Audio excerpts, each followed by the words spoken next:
యెహోవాను గూర్చి ఉత్సవగానము చేసెదము. రండి యెహోవాను గూర్చి ఉత్సవగానము చేసెదము. ఆయనే మన పోషకుడు, నమ్మదగిన దేవుడని.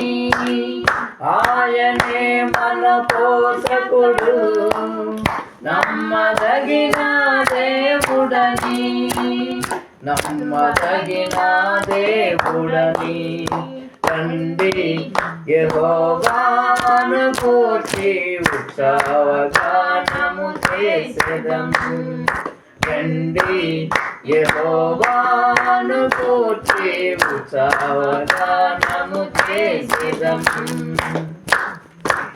కష్ట నష్టములెన్నున్నా, పొంగు సాగరలెదురైనా, కష్ట నష్టములెన్నున్నా, పొంగు సాగరలెదురైనా, ఆయనే మన ఆశ్రయం. ఇరుకులో ఇబ్బందులలో ఆయనే మనకాశ్రయం. ఇరుకులో ఇబ్బందులలో, ఇరుకులో ఇబ్బందులలో రండి యెహోవాను గూర్చి ఉత్సవగానము చేసెదము. రండి యెహోవాను గూర్చి ఉత్సవగానము చేసెదము. ఆయనే మన పోషకుడు, నమ్మదగిన దేవుడని. ఆయనే మన పోషకుడు, నమ్మదగిన దేవుడని. నమ్మదగిన దేవుడని. రండి యెహోవాను గూర్చి ఉత్సవగానము చేసెదము. విరిగి నలిగిన హృదయముతో దేవదేవుని సన్నిధిలో, విరిగి నలిగిన హృదయముతో దేవదేవుని సన్నిధిలో నిత్యము ప్రార్థించిన కలుగు నీవులు మనకెన్ను. నిత్యము ప్రార్థించిన కలుగు నీవులు మనకెన్ను. రండి యెహోవాను గూర్చి ఉత్సవగానము చేసెదము. రండి యెహోవాను గూర్చి ఉత్సవగానము చేసెదము. త్రోవ తప్పిన వారులను చేరదీసే నాదుడని. త్రోవ తప్పిన వారులను చేరదీసే నాదుడని. నీతి సూర్యుడాయనే అని నిత్యము స్తుతి చేసెదము. నీతి సూర్యుడాయనే అని నిత్యము స్తుతి చేయుదము. నిత్యము స్తుతి చేయుదము. రండి యెహోవాను గూర్చి ఉత్సవగానము చేసెదము. రండి యెహోవాను గూర్చి ఉత్సవగానము చేసెదము. హల్లెలూయా. హల్లెలూయా. చాలు. సరే, వాక్యంలోకి వెళ్దాం. ఈరోజు మన మధ్య ఉన్న దైవ సేవకులు మా నాన్నగారు మనతో వాక్యాన్ని పంచుకుంటారు. మనం అందరం వాక్యం విందాం. ప్రార్థన చేసుకుందాం.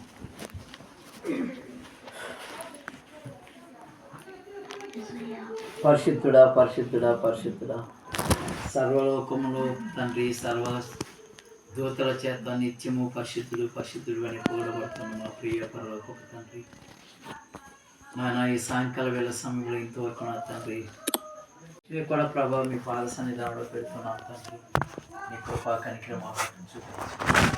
మీ నామానికి మహిమ తెచ్చుకోమని, మీ నామానికి ఘనత చెల్లించుకోమని తండ్రి.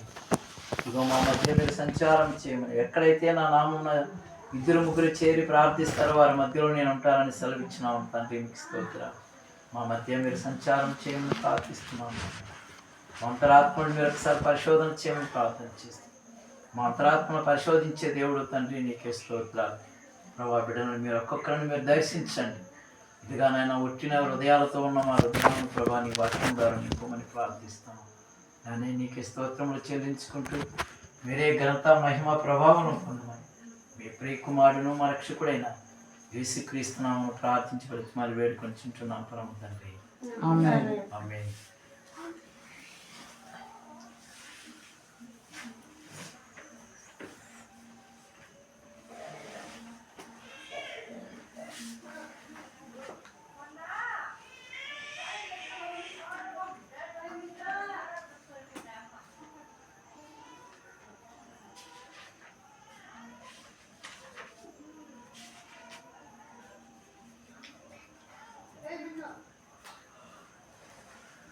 మత్తయి సువార్త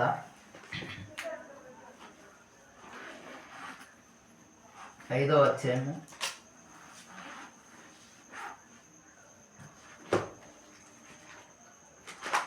11వ వచనం 12వ వచనం చదువుకుందాం. నా నిమిత్తము జనులు మిమ్మల్ని నిందించి హింసించి మీ మీద అబద్ధముగా చెడ్డ మాటలెల్లా పలుకునప్పుడు మీరు ధన్యులు సంతోషించి ఆనందించుడి. పరలోకమందు మీ ఫలము అధికమగును. ఇలాగున వారు మీకు పూర్వముందుండిన ప్రవక్తలను హింసించారు. చాలు. పరిశుద్ధుడైన తండ్రి, జీవము గల మా ప్రభా, నీకు స్తోత్రములు. మత్తయి సువార్త నాయన 5వ అధ్యాయం 11-12 వచనాలు చదివింటుండగా ప్రభా, మీ బిడ్డలమైన మమ్మల్ని ఒకసారి జ్ఞాపకం చేసుకొని ప్రార్థన చేస్తున్నాం. నాయన మేమేమై ఉన్నామో ప్రభా, అది మీరు ఎరిగితే తండ్రి, మీకు వందనాలు. దివస్వామి చదివిన వాక్యం 10 నిమిషాలు మీరు నాయన మీరు మాతో మాట్లాడండి తండ్రి. కిరీటం తండ్రి మాకు ధరింపచేయమని అడుగుతున్నాం. నాయన మా కొరకు దాచిపడినటువంటి 7 కిరీటములను ప్రభా నీ కృప ద్వారా మాకు అనుగ్రహించండి. ఆ కిరీటాలు పొందాలనంటే ప్రభావం అలాంటి జీవితం గడపాలో ప్రభు మీరు మాకు నేర్పించండి. ఇదో చేరవచ్చిన బిడ్డను ఒక్కొక్కరిని ప్రభా నీ కృపలో నాయన నీ హస్తము ద్వారా నీ దూతల చేర నాయన వారికి అనుగ్రహించబో జీవ కిరీటమును ప్రభా, అక్షయ కిరీటమును, అదేవిధంగా నా తండ్రి వారు పొందబోతున్న కిరీటములు, వారు చేసే పోరాటములు తుది వరకు పోరాడి నా తండ్రి మీరు అనుగ్రహించి జీవ కిరీటమును ప్రభా పొందడానికి నీ కృప చూపించండి. నీకే కృప కనికరమును మా అందరి పట్ల ప్రభా నీ కృప దయచేయమని. ఇదిగో నాయన నీ సహాయం మాకు దయచేయండి. నాయన రాని బిడ్డలను వచ్చిన బిడ్డలను మీరు దీవించమని నీ సన్నిధిలో బలపరచమని, వాక్యం వింటున్న నీ బిడ్డలను కనికరించమని, యేసయ్య నన్ను కూడా ఒకసారి జ్ఞాపకం చేసుకోమని, మీరే నాతో మాట్లాడమని మీ కృప మాకు తోడుగా ఇచ్చిందని వేస్తున్నామని అడుగుతున్నాం పరమ తండ్రి. ఆమేన్. ఆమేన్.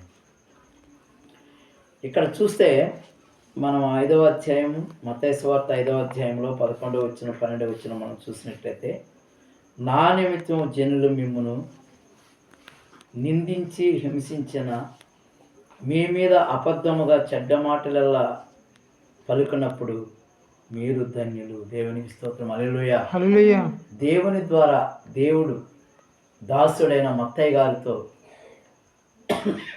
దేవుని యొక్క వాగ్దానం ఏ విధంగా ఉందంటే, ఆయన అనేక శ్రమలు పడుతున్నప్పుడు మత్తయి సువార్తను ఆయన సువార్తలు రాస్తున్నప్పుడు ఆయనకు ఎదురుపడినటువంటి సమస్యలన్నింటినీ కూడా ఆయన ఈ లోకంలో ఉన్నటువంటి మానవులకు ఎవరికి చెప్పలేదు, కానీ యెహోవా దేవుడైనటువంటి దేవునికి ఆయన మొరపెట్టడం జరుగుతుంది. అది ఎప్పుడు ఎందుకు ఆ విధంగా మత్తయ్య గారు చెప్తున్నారంటే, ప్రవక్తలు కూడా హింసించబడిన కింద 12వ వచనంలో మనం చూసినట్లయితే ప్రవక్తలు కూడా హింసించబడ్డారు. ప్రవక్తలు ఎందుకు హింసించబడ్డారంటే, యెహోవా దేవుడు ఈ లోకమునకు వస్తాడు, ఆయన ఈ లోకాన్ని రక్షించే దేవుడు, లోకములో ఉన్న మానవాళ్ళని అందరినీ కూడా చేసినటువంటి వాడు ఆయనే జీవము, ఆయనే సత్యము, ఆయనే మార్గము అన్నటువంటి 3 మాటలను దేవుడు స్థిరపరచడానికి ఈ లోకమునకు వస్తున్నాడు. చెప్పినటువంటి ఆ యెహోవా దేవుడు ఈ లోకమునకు వస్తున్నాడు. ఆయన మాటలను మీరు అంగీకరించినప్పుడు, ఆయనతో కూడా మీరు ఏకీభవించినప్పుడు మీరు ధన్యులు. ఆయన ద్వారా, ఆయన ప్రార్థనలో మీరు ఉన్నప్పుడు, ఆయన ప్రార్థన చేస్తున్నప్పుడు, ఆయన వాక్యం వింటున్నప్పుడు, ఆయనతో కూడా మీరు నడుస్తున్నప్పుడు ఈ లోకం మీ మీద అనేకమైనటువంటి నిందలు, అపనిందలు, అనేకమైనటువంటి శ్రమలలో మీకు తీసుకుని వెళ్తుంది. అయితే ఆ సమయంలో మీరు తండ్రితో ఏకీభవిస్తున్నటువంటి నడుస్తున్నప్పుడు ఆ పోరాటంలో దేవునితో కూడా మీరు నడవాలనేటువంటి పోరాటంలో మీరు ముందుకెళ్ళినట్లయితే అనేక నిందలు, అవమానాలు పొందినా పర్వాలేదు, కానీ మీరు ధన్యులు అంటున్నాడు. దేవుని స్తోత్రం. హల్లెలూయా. హల్లెలూయా. మత్తయ్య గారికి చెప్తున్నాడు, దేవదర్శనంలో దేవుడు మాట్లాడుతున్నాడు మత్తయ్యతో. మత్తయ్య, నువ్వు రాస్తున్న ఈ యొక్క సువార్తనలో నువ్వు ధన్యుడివి. నువ్వు అనేక హింసలు, అవమానాలు, నిందలు భరించినా కూడా నువ్వు ధన్యుడివి. దేవుని కోసం నీ పోరాటమును తుది వరకు సాగించుము. తుది వరకు నీ పోరాటం ఏమై ఉన్నదో, దేవుడు నీకు ఇచ్చినటువంటి వాగ్దానమును ఏమై ఉన్నదో ఆ వాగ్దానము లాస్ట్ వరకు నువ్వు సాగించుమని చెప్పి మత్తయ్య గారితో దేవుని యొక్క వాగ్దానం చూస్తున్నాం. దేవుని స్తోత్రం. హల్లెలూయా. అయితే 12వ వచనంలో అంటాడు, సంతోషించి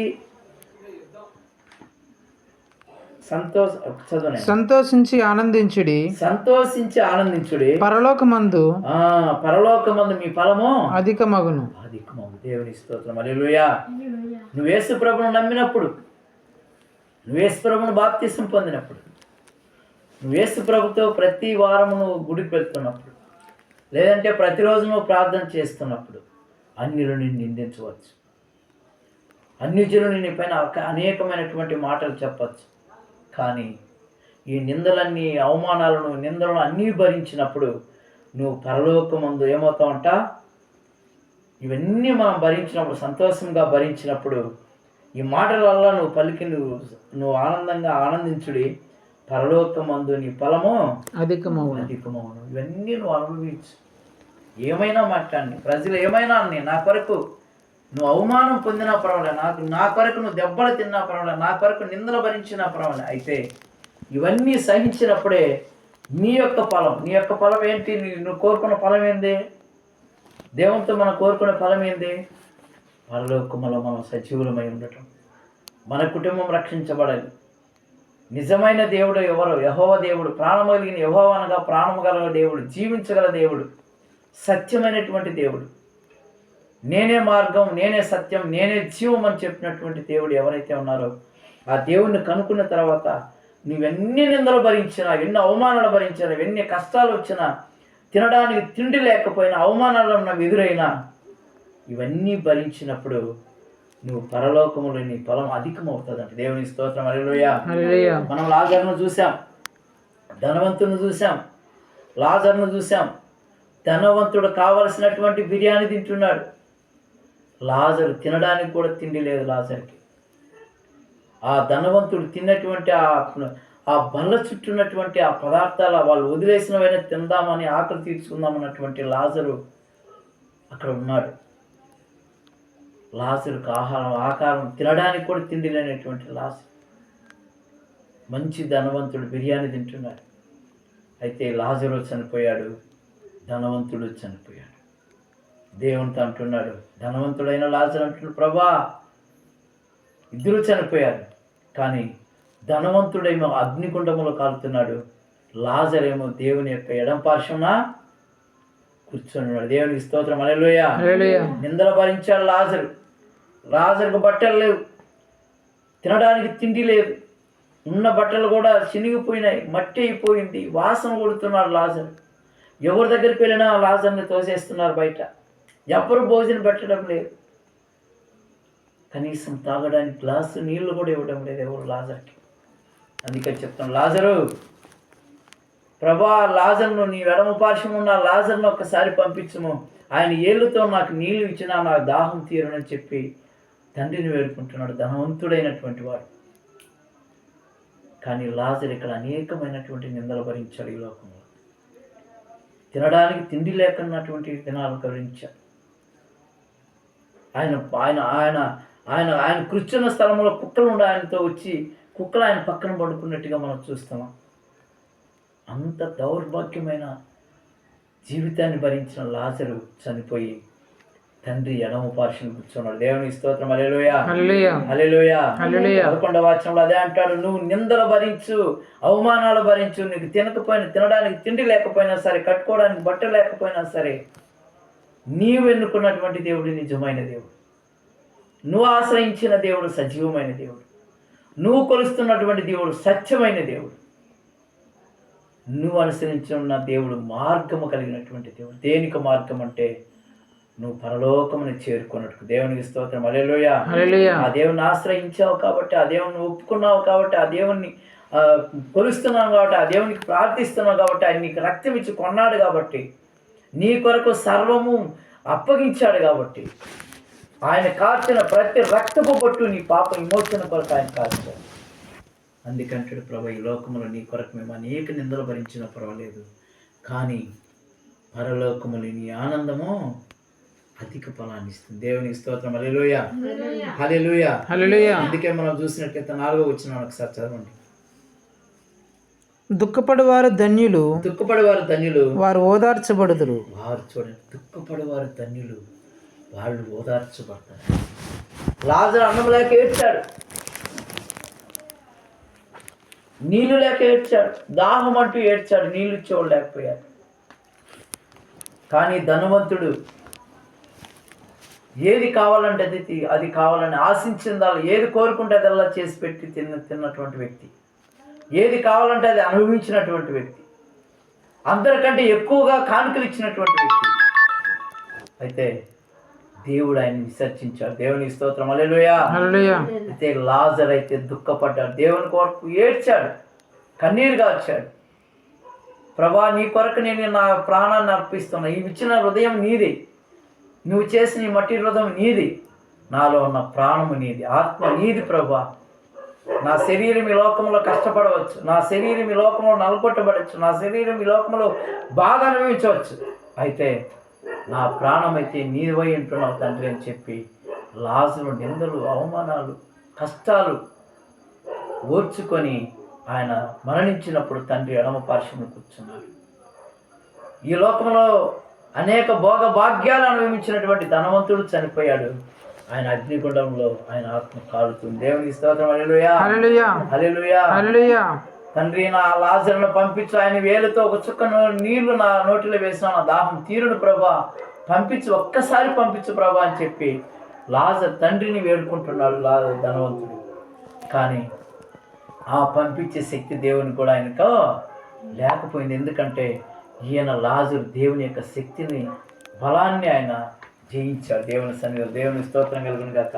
అందుకే 4వ వచనంలో అంటారు, దుఃఖపడువారు ధన్యులు, వారు ఓదార్చబడుదురు. ఇప్పుడు దేవుని కొరకు ఈ లోకంలో మనకు సమస్యలు రావచ్చు, ఈ లోకంలో మనకు కష్టాలు రావచ్చు, ఈ లోకంలో అపనిందలు రావచ్చు, ఈ లోకంలో మనం నమ్మిన వారే మనల్ని మోసం చేయొచ్చు, కానీ దేవుడు, నువ్వు నమ్మినటువంటి దేవుడు నిజమైన దేవుడు. దేవునికి స్తోత్రం. హల్లెలూయా, హల్లెలూయా, హల్లెలూయా, హల్లెలూయా. నువ్వు ఎంత నిందల పాలై, ఎన్ని కష్టాల పాలై, ఎన్ని శ్రమల పాలై, ఎన్ని అవనిందల పాలైనా నీ దేవుడు అంటున్నాడు, ఇదిగో నేను సదాకాలం నేను నీకు తోడై ఉన్నాను. దేవునికి స్తోత్రం. సదాకాలం మనకు ఆయన తోడై ఉంటాడు.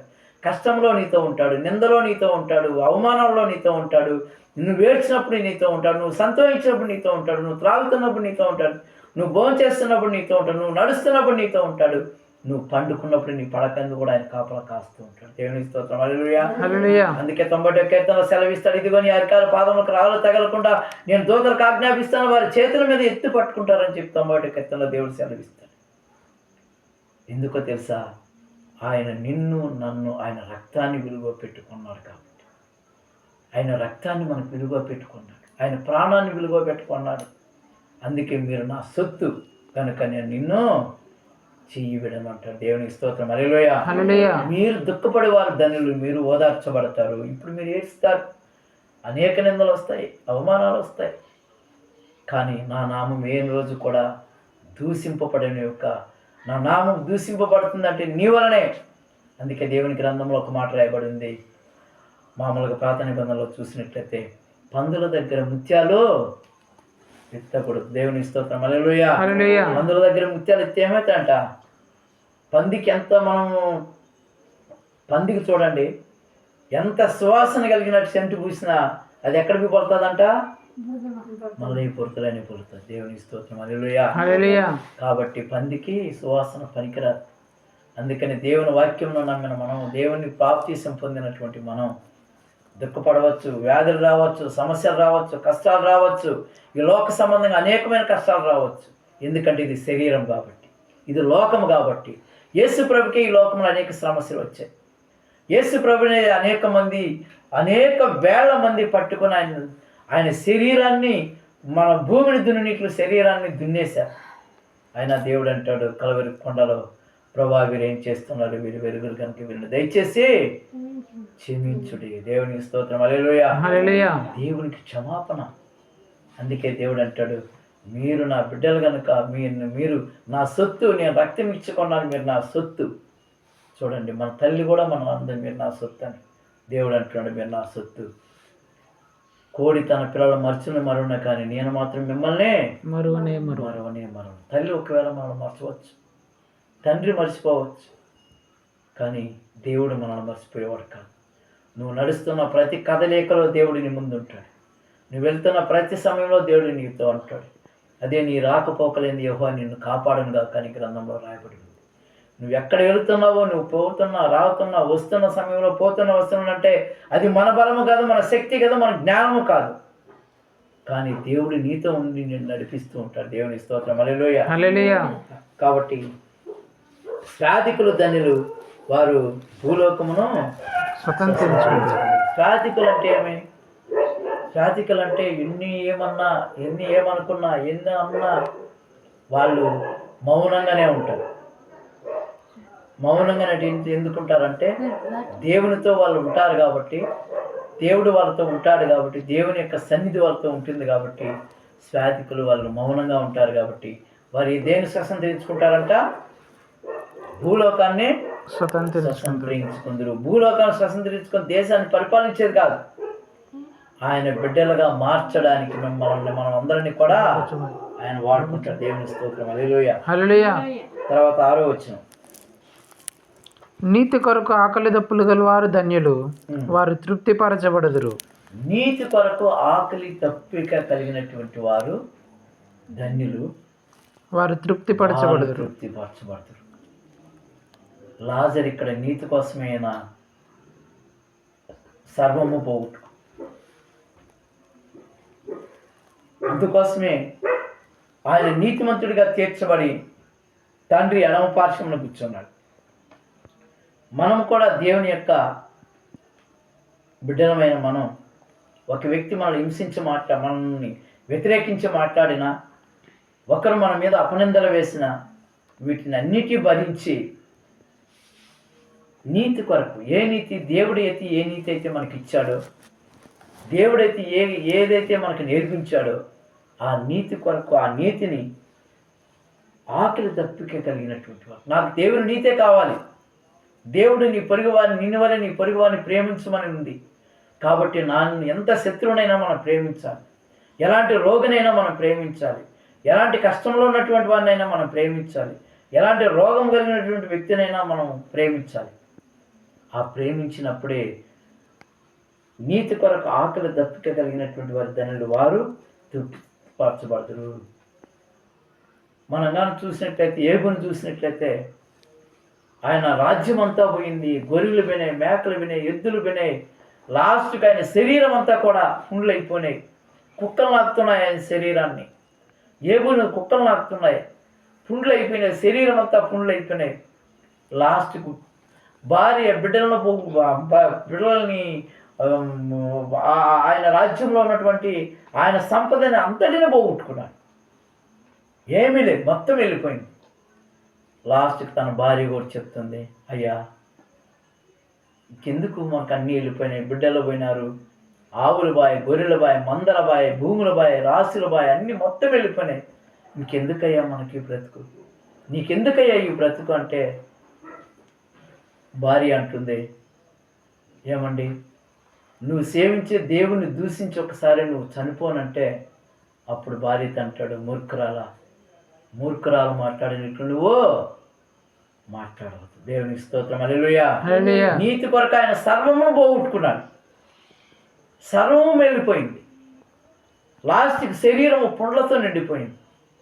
శరీరంలో రజరజాన్ని శరీరంలో కారుతూ ఉంది. అందరూ అసహించుకుంటున్నారు, దూరంగా నిలబడుకుంటున్నారు. స్నేహితులు కూడా, ఆయన కన్నబిడ్డలు కూడా వెళ్ళిపోయారు. ఆయన నమ్మిన ఏబును నమ్మినటువంటి వారు అందరూ దగ్గరకు రాకుండా వాళ్ళు దూరంగా నిలబడుకొని మాట్లాడుతున్నారు. ఆయన బూడిదలో కూర్చొని బూడిదంతా పూసుకొని ఒక చిప్ప తీసుకొని గోక్కుంటా ఉన్నారు. దూరంగా నిలబడుకొని అంటున్నారు.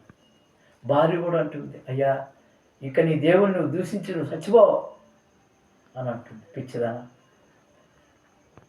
నువ్వు సేవించిన దేవుడు యెహోవా దేవుడు కదా, మూర్ఖురాలు మాట్లాడినట్లు మాట్లాడతావని చెప్పి భార్యను కొన్నటువంటి వ్యక్తి యోబు. దేవునికి స్తోత్రం. హల్లెలూయా. ఆయన దేని కొరకు జీవించాడు? నీతి కొరకు జీవించాడు. దేవుని ఒక మాట ఆయన శరీరంలో నుంచి, ఆయన నోటి నుంచి కానీ, ఆయన హృదయంలో నుంచి కానీ, ఆయన ఆలోచనలో నుంచి కానీ ఎక్కడ కానీ ఒక్క మాట దూషణ మాట రాకుండా జీవించాడు. కాబట్టి ఏవో అంతకు 10 అంతలుగా ఆశీర్వదించబడినట్టుగా మన బైబిల్లో చూస్తాం. దేవుని స్తోత్రం. హల్లెలూయా. నీతి కొరకు ఆకలి దప్పిలు కలిగినటువంటి వారు మీరు ధన్యులు, మీరు తృప్తిపరచబడుదురు. ఏం పోగొట్టుకున్నాడు? ఆయన 10 రెట్లు వచ్చినాయి యోబుకు మళ్ళీ తిరిగి. వెళ్ళిపోయిన కొడుకులు, కోడాన్లు, మనవలు, మనవరాన్లు అందరూ, ఎద్దులు, గోరెలు, గుర్రాలు మొత్తం 10 రెట్లు దేవుడు మళ్ళీ ఆశీర్వదించాడు. ఆయన కుటుంబం మళ్ళా సస్యామలముగా మళ్ళీ ఆయన దేవుని సన్నిధానంలో నీతిమంతుడిగా నిలబడినాడు. దేవుని స్తోత్రం. హల్లెలూయా. అదే విధంగా 7వ వచనం చూసినట్లయితే, కనికరము గలవారు ధన్యులు, కనికరము గలవారు ధన్యులు, వారు కనికరము పొందుదురు, వారు కనికరము పొందుదురు. కనికరము గలవారు ధన్యులు. కనికరం అంటే ఏ విధంగా? ఒక మనిషి ఆపద వచ్చినప్పుడు ఆడు పడిపోయి తనకలాడుతున్నాడు అనుకో, అదే తనకలాడుతున్నాడు మనకేమొచ్చిందని వెళ్ళిపోకూడదు. కానీ కనికరం చూపించాలా, ఆ వ్యక్తి పైన ప్రేమ చూపించాలా, జాలి చూపించాలి. కనికరం, అయ్యో అని జాలి చూపించాలి. అందుకే యేసు ప్రభును సిలువ వేస్తున్నప్పుడు ఒక వ్యక్తి వచ్చి ఆయన యొక్క సిలువ మాను మోసినట్టుగా మనం చూస్తున్నాం. యేసు ప్రభుని అది మోయలేకపోతే, నా తండ్రైనా, నేనే మార్గం, నేనే సత్యం, నేనే జీవం అన్నటువంటి దేవుడి మాను మోస్తున్నాడే, అంతటి మానను మోస్తున్నాడు, నేను మోయాలని చెప్పి ఆయన కూడా కనికరం, ఆయన మీద కనికరం కలిగి ఆ మానను కూడా మోసినట్టుగా మనం చూస్తున్నాం. దేవునికి స్తోత్రం. హల్లెలూయా. ఈ కనికరం కోసం, కనికరం పొందినటువంటి మనం అందరం కూడా ధన్యం కాగలము అని చెప్పి దేవుని వాగ్దానం, ఈ దేవుని యొక్క వాక్యం మనకు సెలవిస్తూ ఉంది. తర్వాత 8వ వచనం, హృదయ శుద్ధి గలవారు ధన్యులు, హృదయ శుద్ధి గలవారు ధన్యులు, వారు దేవుని చూచెదరు. దేవుని చూచెదరు. హృదయం అనగా మన శరీరం కాదు. మనం చాలామంది అనుకుంటాం హృదయం అంటే మన శరీరమే కదా అని మనం సెంటు కొట్టుకుంటాం, మంచి సోప్తో స్నానం చేస్తాం. ఇవన్నీ కూడా ఈ మట్టి హృదయం వాసన రాకుండా ఉండడానికే మనం ఈ సెంటు కానీ సోపులు కానీ ఇవన్నీ వాడతాం. కానీ హృదయం అనేది దేవుడు ఇచ్చింటాడు. ఆ హృదయమే మన ప్రాణం, మన ఆత్మ. ఇది శుద్ధంగా ఉండాలి. మనం ఎవరి మీద నిందలు వేయకుండా, ఎవరి మీద అపనిందలు వేయకుండా, ఎవరి మీద దూషణ మాటలు మాట్లాడకుండా, ఎవరిని అక్రమంగా ఆశించకుండా, ఎవరిని మనం ఎలాంటి ఇది చేయకుండా ఈ యొక్క హృదయంతో మనం మంచి హృదయం కలిగినటువంటి వారమై ఉంటే వాళ్ళు ఎలాంటి వాళ్ళంట? వారు దేవుని చూచెదరు. వారు దేవుని చూచెదరు. మంచి హృదయంతో మనం ఉన్నట్లయితే దేవుణ్ణి చూస్తారంట. దేవుని స్తోత్రం. హల్లెలూయా. హల్లెలూయా. యోబును తిట్టినటువంటి భార్య, అయ్యా ఇంకా నా చచ్చిపోను అంటా ఉంది భార్య. కానీ ఆయన మంచి హృదయంతో, ఎన్ని కష్టాలు, శరీరానికి మాత్రమే నొప్పి తగిలిందే కానీ ఈ హృదయానికి మాత్రం ఆయనకి ఎటువంటి పరిస్థితిలో ఆయనకు దేవుని పైన ఎలాంటి ఆలోచన రాలేదు. కాబట్టి ఆయన నీతి నిజాయితీగా ఉన్నాడు. కాబట్టి ఆయన ఆశీర్వదించబడ్డాడు. కనుక మనం కూడా దేవుని హృదయశుద్ధి గలవారు ధనులు, వారు దేవుని చూచెదరంటే మనం ఈ లోకంలో చనిపోయినప్పుడు మన ఆత్మ దేవుని దగ్గరికి వెళ్తుంది. తీర్పుకి వెళ్ళినప్పుడు, ఈ లోకంలో మనం మంచి కార్యములు చేసినప్పుడు, దేవునితో మనం ఏకీభవించినప్పుడు మన ఆత్మ ఎక్కడికి వెళ్తుంది? పరలోకానికి వెళ్తుంది. దేవుని స్తోత్రం. హల్లెలూయా. హల్లెలూయా. చివరిగా 10వ వచనం, నీతి నిమిత్తం హింసింపబడివారు ధన్యులు, పరలోక రాజ్యం వారిది. నీతి నిమిత్తం హింసించబడిన వారు ధన్యులు, పరలోక రాజ్యము వాళ్ళది. నీతి నిమిత్తం మోస, యోబు, లాజరు, ఇంకా అనేక మంది ప్రవక్తలు ఉన్నారు. వీళ్ళందరూ కూడా దేవుని యొక్క నీతి కొరకే వాళ్ళు హింసించబడ్డారు. దేవుని కొరకు వాళ్ళు ప్రాణాలు అర్పించారు. దేవుని కొరకు వాళ్ళు నిరంతరము ఎదురు చూశారు. వాళ్ళు ఏం చేశారంటే హింసలు పొందారు, కష్టాలు పొందారు, కొట్టించుకున్నారు, గురాత దొక్కించుకున్నారు, అనేక విధాల శ్రమలు పడ్డారు. వాళ్ళు ఏమయ్యారంటే మృతి పొందిన తర్వాత పరలోక రాజ్యంలో వాళ్ళు, దేవుని స్తోత్రం, హల్లెలూయా, పరలోక రాజ్యంలో వాళ్ళు ఉన్నట్టుగా మనం చూస్తాం. యేసు ప్రభు కూడా మన కోసం 32.5 సంవత్సరం ఈ లోకంలో అనేక శ్రమలు పడ్డాడు, అనేక కష్టాలు పడ్డాడు. మన కోసం రీంబుగులు ప్రార్థించాడు. గెతసెమనే తోటలో ఆయన ప్రార్థన చేస్తుంటే శరీరంలో రక్తం సిందించినట్టుగా మనం చూస్తాం, రక్తం కారినట్టుగా మనం చూస్తున్నాం. అయినా దేవుడు ఆయన ఈ లోకంలో అనేక శ్రమలు పొందిన ఆయన మృతి పొందిన తర్వాత తిరిగి లేచి పరలోకమునకైన ఆరోహణుడు అయినట్టుగా మనం చూస్తున్నాం. తండ్రి ఆయన పిలుచుకున్నాడు. తండ్రి ఆయన ఈ లోకంలో కరిగించబడిన తర్వాత, మానవుల యొక్క పాపల నిమిత్తం ఈ లోకంలో ఆయన విడవబడిన తర్వాత, మృత్యుడైపోయిన తర్వాత, మృత్యుంజుడై లేచినప్పుడు తిరిగి తండ్రితో పరలోకమునకైనా చేరినట్టుగా చూస్తాం. దేవుని స్తోత్రం, హల్లెలూయా.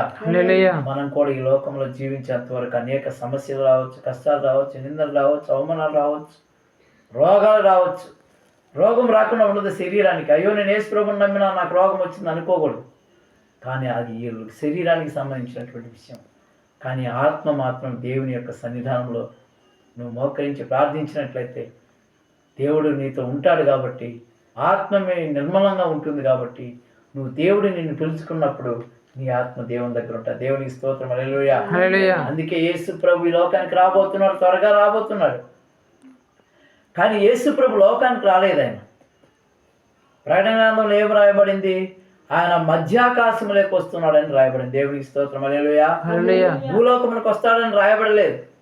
యేసు ప్రభు మధ్యాకాశంలోకి వస్తున్నాడు. ఆయన రాకడ సమయంలో ఆయనలో మృతులైనటువంటి వారు అందరూ కూడా సజీవులుగా లేపబడతారు. ప్రాణంతో ఉన్నటువంటి వారిని కూడా ఆయన సజీవముగా ఆయన మేఘాల మీద తీసుకుని వెళ్ళిపోతాడు. దేవునికి స్తోత్రం, హల్లెలూయా. యేసు ప్రభు ఈ లోకానికి రాడు, మధ్యాకాశములకు వస్తున్నాడు. ఆయన మధ్యాకాశములకు వస్తున్నప్పుడు, ఆయన బోర ఊదినప్పుడు, ఆయన దూతల బొర ఊదినప్పుడు, 7 దూతల బొరలు ఊదినప్పుడు ఈ లోకమునికి దేవుడు రాబోతున్నాడు. ఈ లోకమునకు అనేక శ్రమలు కూడా రాబోతున్నాయి. ఆ శ్రమలన్నిటిని కూడా భరించడానికి ఆయన అందుకే అంటాడు, ఇదిగో నేను నా రక్తం ఇచ్చి నా రక్తం విలుగా పెట్టుకున్న నీకు ఈ ముద్ర వేయబడింది. నీ ముద్ర వేసిన వారిని తప్ప మిగతా వారిని అందరినీ బాధించడానికి ప్రకటన గ్రంథంలో రాయబడింది. ఆ ముద్ర ఏంటంటే బాప్తీసం పొందిన నీవు మత్తయి సువార్తలో 5వ అధ్యాయం నుంచి 12వ వచనం వరకు చూసినటువంటి ఈ అంశాలన్నీ ఇవన్నీ కన్నా మనం చూసిన మన జీవితంలో నెరవేర్చినట్లయితే దేవుణ్ణి ఖచ్చితంగా నువ్వు సన్నిధానంలో చేరుకోవాలి. దేవుని యొక్క వాగ్దానంలో ఈ దేవుని యొక్క మాటల్లో మనం నిలిచినట్లయితే దేవుడు మన మధ్యాకాశంలో రానప్పుడు, ఆయన బురబోదగానే మధ్యాకాశంలో దేవుడు వస్తున్నప్పుడు మన మృతిలో ఉంటే మన మృతుల్లో నుంచి లేస్తాం. సజీవులుగా ఉంటే ఆయన మేఘాల మీద మేఘాలుడై తీసుకుని వెళ్తాడు. ఆయన ఏళ్ళ రాజ్య పరిపాలనలో మనలందరినీ కూడా ఆయన బిడ్డలుగా ఆయన రాజ్యంలో మనం చేర్చుకొని మన అందరితో కూడా అక్కడ గాలి ఉండదు, ఆకలి ఉండదు, ఎప్పుడు నిరంతరము దేవుని యొక్క స్తుతిగానాలతో దేవుణ్ణి మనం అక్కడ ఆరాధిస్తామని గ్రంథం చెప్తుంది. కాబట్టి బైబిల్ గ్రంథంలో ఉన్నటువంటి వాక్యములు నెరవేర్పు. కాబట్టి ఈ మాటలన్నింటి కూడా మనం హృదయాల్లో భద్రపరచుకొని దేవుని యొక్క సన్నిధానంలో మనం నిలవాలని, దేవుని యొక్క కృపతో మనం నింపబడాలని, ఆయన రాకపోకలందు మనల్ని కాపాడని చేస్తూ జీవం కలిగినటువంటి దేవుడు మనతో ఉన్నాడు. కాబట్టి దూతల్ని ఉంచాడు. కాబట్టి ఆ దూతల ద్వారా మనం ఈ లోకంలో ఉన్నంత వరకు ఆయన ప్రేమను పంచాలి. ఆయన కోసం మనం నిందలైన, హింసైన, కష్టమైన, శ్రమైన, రోగమైన, వ్యాధి అయినా ఏదైనా భరించి ఆయన సన్నిధానంలో మనం నిలకడగా ఉండాలని యేసు మన యొక్క బైబిల్ గ్రంథంలో దేవుని యొక్క వాగ్దానములు ఉన్నాయి. కాబట్టి ఈ వాగ్దానం ప్రకారం మనం ముందుకు వెళ్ళాలని దేవుడి ఈ యొక్క సాయంకాల వేళ సమయంలో మనతో మాట్లాడుతున్నాడు. హృదయ శుద్ధి గల వారి ధన్యులు, వారి దేవుని చూచింది. మరి మన హృదయం ఏ విధంగా ఉందో మనం ఒకసారి పరీక్షించుకుందాం. అందరం మోకరించి ప్రార్థనలో 1 నిమిషం ప్రార్థనలో ఉందాం. దేవుడు మన హృదయాలను ఏ విధంగా ఉంటున్నాయో దేవుడు మన హృదయాలను పరీక్షించలాగన ఈ మాటలు మన దేవుడు మనతో మాట్లాడినటువంటి మాటలను, ప్రభా నేను ఇంకనూ నాయన నీతి మార్గంలో లేకుండా ఉంటే నేను ఇంకనూ ప్రభా సాధకుడిగా లేకపోతే, నేను ఇంకనూ ప్రభా కనికరము కలిగి ఉండకపోతే, నేను ఇంకనూ ప్రభా ప్రేమ కలిగి ఉండకపోతే, ప్రభా నీ కోసం నీ నీతి కోసం నేను ఇంకా ఆకలి కలిగి ఉండలేకపోతే ప్రభా దయచేసి నన్ను క్షమించిన ఆయన. ఈ మాటలు విన్న ఈ మాటలన్నిటిలో నన్ను ప్రభా నన్ను ఏకీభవ చేసి నన్ను ముందుకు నడిపించమని ఒక్క నిమిషం మనం అందరం ప్రార్థన చేసుకున్నాం. తండ్రి నీకు స్తోత్రం నా తండ్రి. ఇదిగో నాయన ఇంతవరకు మీరు మాతో మాట్లాడిన ప్రభా నీకు వందనాలు చెల్లించుకుంటున్నాం. ఇదిగో నా తండ్రి నీ రాజ్యంలో మేము పాలువారం కావాలనుకుంటే మా ప్రభా, ఇదిగో నాయన మత్తయి సువార్త 11వ వచనం నుంచి నా తండ్రి మీరు మాట్లాడిన ప్రతి మాట కూడా నా ప్రభా మా హృదయాలలో ప్రభా మేము భద్రపరచుకోండి నాయన. మా హృదయాలు భద్రపరచుకొని మా నాయన మీ సన్నిధానం మేము ప్రభా బలపడుకుని కృప చూపించండి. యేసయ్యా మేము ఇంకానూ ప్రభా నేను బాధపరిచే వారంగా ఉంటే నాయన మమ్మల్ని దయచేసి క్షమించమని ప్రార్థిస్తున్నాం తండ్రి. ఇదిగో నాయన మీ పాపను నేను ఎన్నడూ గుర్తు చేసుకోండి ఆయన ప్రభా నీ పరిశుద్ధమైన బైబిల్లో సెలవిస్తుంది నాయన. నీ మాటలను బట్టి మేము ముందుకు వెళ్ళడానికి నీ కృప చూపించండి. ఒకవేళ తల్లి మర్చినా తండ్రి మర్చినా నేను మర్చమని సెలవిచ్చినావు నాయన. ఇదిగో ప్రభా మేము మర్చి ఉంటే మమ్మల్ని ప్రభా నీ కృపలో ఒకసారి జ్ఞాపకం చేసుకొని ప్రార్థన చేస్తున్నాం. ఇదిగో దావీదు గారితో 91 కీర్తనలో మీరు దావీదుని ఏ విధంగా అయితే కాపాడుతారో ప్రభా, అదేవిధంగా నాయన మమ్మల్ని కూడా నీ కృపలో జ్ఞాపకం చేసుకొని ప్రార్థిస్తున్నాం. ఏబును ప్రభా లోకం విసర్జించిన తన ఫ్రెండ్స్, తన స్నేహితులు, తన బంధువులందరూ కూడా విసర్జించిన మా తండ్రి, తను కట్టుకున్నటువంటి తన జీవిత భాగ్యస్వామైన భార్య వదిలినప్పటికీ కూడా ప్రభా నాయన నిరంతరం మీ కొరకే తన ప్రాణమును అర్పించి నీ కొరకే సమస్తమును ప్రభా పోగొట్టుకున్నటువంటి ఏబును కూడా ఒకసారి నాయన మా జీవితంలో జ్ఞాపకం చేసుకుంటున్నాం. నేను నీ కృపా సహాయం ఇచ్చి ఆయన ఇక్కడ ఉన్న బిడ్డలమైన మమ్మల్ని అందరినీ కలిగించున్నాను.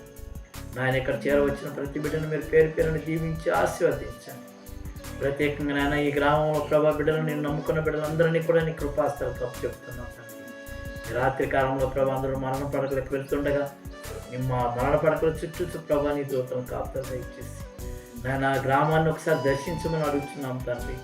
ఎరుకో గోడలు ఏ విధంగా అయితే నాయన నీ బిడ్డల ద్వారా ప్రభా ప్రార్థన ద్వారా కూల్చావో నా ప్రభా, మరి ఈ గ్రామాన్ని కూడా నీ పరిశుద్ధాత్మ ద్వారా నా తండ్రి మందకానైనటువంటి సైతాన శక్తులు నజరేయుడైన యేసు క్రీస్తు నామములో నాయన వెళ్ళిపోయి నా తండ్రి నాయన నీ గ్రంథంలో సెలవిచ్చిన ప్రభా నీ వాగ్దాన ప్రకారంగా నా రాకడ సమయంలో ప్రతి నాలుక నన్ను ఒప్పుకోవాలి, ప్రతి నేత్రం నన్ను చూడాలి, ప్రతి మోకాలు నా సన్నిధిలో మోకరించాలని రాయబడి ఉంటున్నాయి ప్రభా. అది నాయన ప్రతి ఒక్కరికి మీరు ఆ కృపను దయచేయండి ప్రభా. ప్రతి ఒక్కరు మీరే నిజమైన దేవుడిని తెలుసుకోవడం సహాయం ఇచ్చాను నాయన. ఈ లోకంలో అనేక దేవుళ్ళు ఉంటున్నారు ప్రభా, వారందరూ కూడా దేవుళ్ళు కాదని ప్రభా బిడ్డలకు దయచేయండి.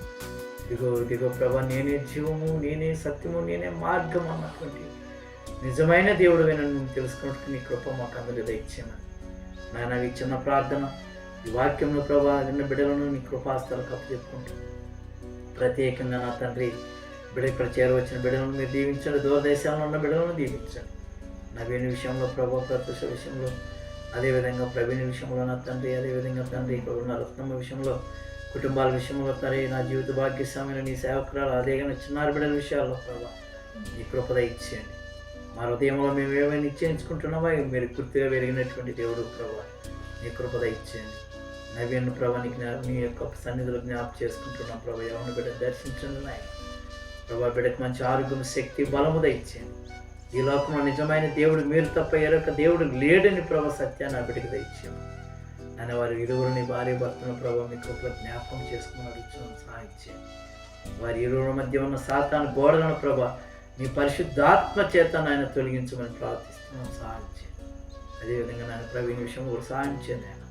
ఇదిగో ఉద్యోగరీత్యా నాయన మీరు సహాయం చేశారు, అందును బట్టి మీకు వేల స్తోత్రం అమ్మలో చెల్లిస్తున్నాను నాయన. దాకపోక విషయంలో సహాయం చేయండి, నాయకుల విషయాల్లో సహాయం చేసి ఈ రాత్రి కాలంలో ప్రభా బిడ్డలందరినీ కూడా నీ కృపాస్తాలు కప్పచెప్పారు. ఘనత, మహిమ, ప్రభావంలో నిరంతరం మీరు పొందుకోమని యేసు నామములో అడుగుతున్నాను ప్రభు తండ్రి, ఆమేన్.